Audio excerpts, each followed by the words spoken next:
You've got the best podcast, the hottest podcast in the world. The Chris Voss Show, the preeminent podcast with guests so smart you may experience serious brain bleed. The CEOs, authors, thought leaders, visionaries, and motivators. Get ready. Strap yourself in. Keep your hands, arms, and legs inside the vehicle at all times, because you're about to go on a monster education roller coaster with your brain. Now, here's your host, Chris Voss. Hi, folks. Chris Voss here from thechrisvossshow.com. There you go, ladies and gentlemen. When the lady sings it, the Iron Lady gives that shrill voice, that's when you know the fun has begun. For 16 years to over 2,000 episodes, we bring you the Chris Voss Show. Please refer it to your family, friends, and relatives. Go to goodreads.com/Chris Voss, LinkedIn.com/Chris Voss, Chris Voss 1 on the TikTokity and all those crazy places in the internet, I always like to say. We have an amazing, prolific author on the show. You probably read most of his books. If not, you have to start today, and that's a contractor for listening to the show. No, I'm just kidding, but be wise if you did. Today, we have Robert Swartwood on the show with us today. His newest book comes out tomorrow, August 20th, 2024. It's called Enemy of the State, Killing Room series it's part of, and we're going to get into all the details that go into it. Robert Swartwood is the USA Today best-selling author of The Serial Killer's Wife, No Shelter, Man of Wax, and several other novels. He is also the author of Girl Gone Mad, 1 Year Gone, written under the pseudonym Avery Bishop. Enemy of the State is a sequel to The Killing Room, which won the 2024 ITW Thriller Award for Best Ebook Original Novel. Welcome to the show, Robert. How are you? I'm doing great, Chris. Thanks for having me. Thanks for coming. We really appreciate having you as well. Give us your .coms. Where do you want people to find you on the interwebages? RobertSwartwood.com is going to be the easiest. That's just my website. Of course, you can always sign up for my newsletter. That's always nice, too. I have an exclusive ebook that I wrote just for newsletter subscribers for people that can't get it anywhere else. And then, of course, just, on social media, Robert Swartwood Books on Facebook, and then Robert Swartwood on Twitter and Instagram. And yes, I did say Twitter because it is, in my heart, it's still Twitter. I'm not giving it up either. I'm not calling it X. I'm calling it Twitter. That's what it was always on to me. I'm sure that when it's in bankruptcy, they'll change the name back. So, Robert, give us a 30,000 overview of the second book in this Killing Room series, Enemy of the State. Yeah, so it's the second book in the series, which really picks up right where the first book leaves off. So for readers who are not familiar of the first book, with The Killing Room, it takes place in Las Vegas. It is about a businessman who wakes up in a hotel room where he doesn't know how he got there, where he is, and he finds a dead woman in the bathtub. Oh, and that's like every weekend whenever I'm in Vegas. That's right. So it's only but that's like the first 2 chapters. And then the fun thing about that book, and that is the one you mentioned that did win the Thriller Award, which I think is actually sitting up there. It is a book that constantly is changing. So it's a book that's, some novels I enjoy the Jack Reacher books, but when you start a Jack Reacher book, you know exactly what you're getting when you go into it. Mm-hmm. But personally, as a reader, but also as a writer, I love those books where they're constantly messing with your head. They're, you think they're heading one direction and all of a sudden they head another direction. And so The Killing Room was one of those books where what you think is happening is not really what's happening. And then there's these twists and then whatever else. So it ends on a cliffhanger. I mean, the main story is completed, but we kind of leave it open, kind of like a Marvel. You know how Marvel has those end credit scenes. It leaves on this really big cliffhanger that opens into the second book. So the second book picks up right where that one leaves off. The main character, essentially, the people who thought he was dead realize now that he's not, and so he's been branded a traitor, or an enemy of the state, and he's on the run. And he has to clear his name. And I wanted to also do, how do I want to say it? I didn't want to just do a typical chase novel, because that type of setup is a very typical thing. And so what I often like doing is taking those typical tropes in the thriller genre, crime drama, action drama, or the genres, and just trying to put a fresh spin on it or a new twist. So that was my attempt with this second book in the series. There you go. So it's got the same main character running through it all. Is it? It doesn't sound like it's a standalone. Then it sounds like you may want to read the first one first, right? I've seen some reviewers mention that you probably could read it as a standalone because there are references to the first book, and so I try to make it easy. Plus, because I also understand that a lot of readers don't just immediately pick up the second book after they read the first book. A lot of these readers have read the first book last year, and now they're going to be coming back into it. So I do that author-esque thing where I try to give a little refreshers here and there throughout the book, so that what happened in the first book also is mentioned, or kind of gives people those reminders, I guess I should say. There you go. Tease out so they can get filled in. Yeah, but no, it's definitely not like one of those like I mentioned Jack Reacher. It's not like a Jack Reacher book where you could pick up book 18 and then read book 5 and it all makes sense. So there's definitely an arc here so far in books 1 and 2. Nice, and people love them. So give us a little bit about your history. How did you grow up? When did you start writing, or know you had a knack for writing, and all that good stuff?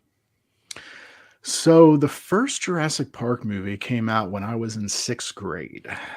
And I watched the movie somewhat recently, and it's a movie that the story-wise I think holds up. Special effects still kind of hold up, but imagine how it was, back in the mid 90s at this point. Great. It was amazing, and basically it got me into Michael Crichton.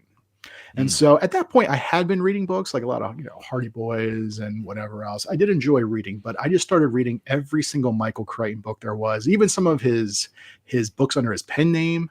And from there, it was Stephen King. My very first Stephen King novel was Insomnia, which, if anybody is a Stephen King fan, they know that Insomnia is not really one of his more well-known books. It's not an easy book, probably, as like an introductory to Stephen King, but I loved it. And at that point, I knew, okay, this is what I want to do. I want to be a writer. And so that's why a lot of my earlier stuff was more supernatural, more horror. And a lot of short stories. Some of my first books were that way. And then eventually I just kind of made that transition into just, I think my first, it was No Shelter, my first female assassin book in that series, the Holly Lynn series. And then also The Serial Killer's Wife. Those were straight up thrillers. And from that, it's just been writing thrillers. I mean, that's mostly what my passion is. Even though I thought I wanted to be a horror writer, it turned out I'm naturally, I guess, more of a thriller writer at heart. Ah, there you go. So you like thrillers better then? Oh, yeah. Well, I mean, I enjoy reading a good horror book, but I'm just not good at it. I think some writers they get into writing because they like a certain genre, and then sometimes that's the genre that's meant for them. But sometimes there's certain genres they just start gravitating toward a different genre because they find out that that's what they really love, and that's where the passion is. Because I think that readers oftentimes can sniff out fakes. When an author is trying too hard and they're trying to like write in a genre that they don't really enjoy, they can usually just tell they're just. It's just not, it just doesn't feel right. Definitely. And you've written a lot of thrillers. The Serial Killer's Wife, massive reviews. No Shelter, Bullet Rain. That's what we call Fridays around here. I don't know what it's Man of Wax. Lots of great reviews on a lot of your books. Why do you think that people are so drawn to you as an author? That's a very good question. I ask myself that every day. I don't know. You do that with a podcast. I'm like, why are people listening to this? I think, I don't know. There's something about the way I write my books. Maybe it has something to do with undiagnosed ADHD. I don't know, but I really try to hit the ground running. I don't spend a lot of time. Sometimes you read books where nothing takes place for like 100 pages, 200 pages, and you just keep turning the page being like, what is happening here? What's going on? I don't like that. As a reader, I just want to make sure that something is happening. So a lot of my books, and I was just thinking about this the other day, a lot of my books take place within a certain, either 24 hours, 48 hours, or at least a very compressed time period. So it's not one of those things where weeks and months are passing over the course of 300 or 400 pages. It's just boom, boom, boom. Things are happening really fast, which isn't to say there isn't downtime, because obviously you want to have, there's pacing and whatever else. You don't want to make a reader be too overwhelmed. Yeah. But it's definitely, I think, the books are not something that you're going to get bored with, and I think that's what readers appreciate most. Nice. There you go. Well, it should be a fun read and a fun romp. What's the future hold for you? Is there more books in the series coming for the Killing Room series, or maybe some of your other stuff? So right now, this book, this is it was a 2-book deal. So I'll just say that. I mean, this finished the contract. So could there be future books? Potentially. I guess it really is going to depend on how well this one sells. Right now, you'd mentioned, I think, with the bio, I also write under a pen name, Avery Bishop. I have an Audible original that'll be coming out sometime next year. We don't have a pub date quite yet, but that's going to be a novel. And I can't really, I guess, talk too much about that quite yet because they haven't really made any announcements. But I definitely, I mean, the book's done. We're just waiting on getting finalized with the narrators and pub dates and all that good stuff. So there's definitely something new coming out next year. But in terms of this series, again, we'll see how things go. Yeah, it should be awesome. So what sort of pattern when you write? What sort of do you have a pattern that you use? Like you write at a certain time, you write at a certain place. What's some advice you can maybe give to wannabe writers? Well, I think my advice to wannabe writers is not probably, it's more one of those do as I say, not as I do type things, because I oftentimes, I'm more of a night owl. I like to stay up late. So oftentimes I will write late. I would love to just sleep the morning away if I can.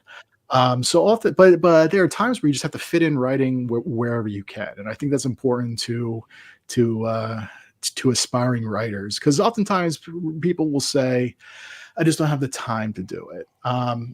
I've heard some writers who they will write 100 words a day or even 50 words a day. It doesn't have to be 10 pages a day, as long as you're writing something. And anybody can just sit down and write a sentence. They can write a paragraph. So it's really just squeezing in that time. I think it's one of those things that if you have the passion for it, you will find the time, because TV is not that important. Playing games on your tablet is not that important, especially if you feel that you have stories to tell. That's true. Everyone's got stories to tell, I think, really, when it comes down to it. Although some people are more interesting than others, but it's how you design it. But yeah, it's I remember when I wrote my book, I had an hour accountability group that I was in. And so we would focus on every day you had to put down an hour of, trying to write your book and stuff. And that was really important. Like you say, just finding time and writing a book and getting into. How do you figure out what genre you're good at? I don't know if that's a good question, but how did you find what, genre works for you, or was it just what turned you on to a certain book? So again, I had kind of grown up in the horror genre. I still have a lot of friends who write horror. I had helped a friend of mine. He had a magazine at the time. It was a horror dark fantasy magazine. I was an editor for that, so I was reading a lot of slush, which is another thing for aspiring writers. If you ever have the opportunity to read slush, and what we mean by slush is just the mass submission. So usually a magazine, when people are submitting stories to a magazine, they call that slush. Oh, okay. And so being able to read, you're going to see a lot of different types of quality in those stories that are being submitted. And oftentimes you can tell, like as an editor, I could tell by the first page or two, sometimes within the first paragraph, whether or not an author really knew what they were doing, if they had what it took to get published, because there's just something that you can just tell immediately. So it's definitely something worth exploring. Oh, that's kind of interesting. But I had these two writer friends who sat me down one time. I think we were at a mutual friend's birthday party somewhere. I think it was in New York. And they sat me down. They were basically like, "What are you doing here? Why are you hanging out with us?" And I said, "What are you talking about?" And they're like, "Well, you're you're not a horror writer. You don't write horror." And I was like, what? I was insulted. Part of me was insulted, but in retrospect, I saw what they meant. And they were basically saying, like, even though, and again, this goes back to what you have the passion for. Sometimes you might feel like you want to write a certain genre.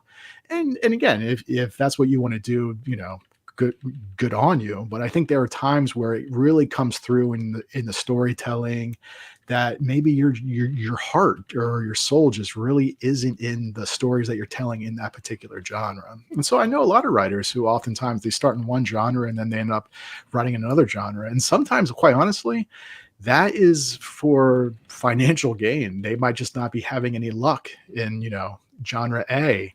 And so they decide to switch over to genre B, and all of a sudden they gain a readership and they're selling books. And so they just keep going. I mean, sometimes I guess you can kind of fake it. Just, you can fake it till you make it. Fake it till you make it. That's how I get through life. I think that's the saying. I'm not sure. It's been a while. I feel like it's a very old saying. I'm not sure. Yeah. That's how I get through life. I fake it till I make it. I'm still waiting for the make it part, but yeah. So there you go.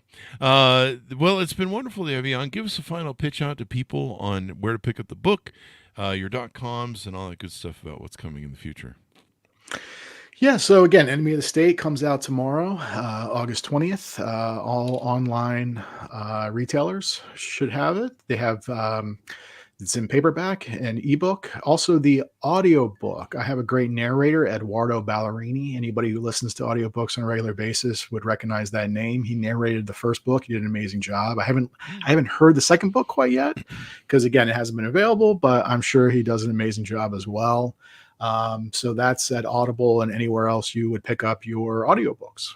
There you go. People love the audiobooks now. Sometimes the reader of these audiobook thrillers and, like the Brian stuff and all that stuff, they really are becoming prolific. They can read it in such a way that's like, makes it almost like a movie. Yeah. Well, I mean, some of the audiobook narrators, they essentially have their own fan base. Yeah. You have one of my other books, you mentioned the Avery Bishop, they're 1 Year Gone. Brittany Presley narrated that book. And I think one of the very early reviews that came in on Audible was somebody who had said, I didn't know anything about the author or the book, but I'm a huge Brittany Presley fan. So I downloaded it, and I'm glad I did, because fortunately the person liked the book too, but they were just downloading it because of the narrator. That is wild. You're like, I down, the audio reader or whatever narrator is going to be bigger than the author. That does happen. Absolutely. Ray Porter is one. Crazy. Ray Porter has a huge fan base. Scott Brick comes to mind. Julia Whalen. Huh. Yeah, a lot of these narrators are rock stars, and and they deserve it. They do an amazing job, because it's not just reading. Mm-hmm. They're just reading the book. They're performing the book in a way. So, they do an amazing job. Bring it to life. There you go. Well, thank you very much for coming on the show. We really appreciate it, Robert. Thanks for having us. And then also, please come back for your future books too, as well. Yeah. Thanks again, Chris. I appreciate it.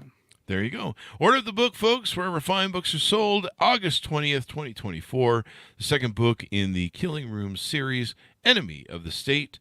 Pick it up wherever fine books are sold, and subscribe to Robert's newsletter as well. You can get that free. I think it was an ebook or an audiobook. Free ebook. Yep. Ebook. Exclusive.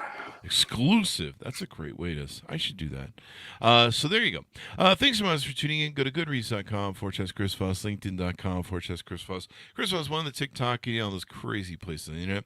And be good to each other. Stay safe. We'll see you next time.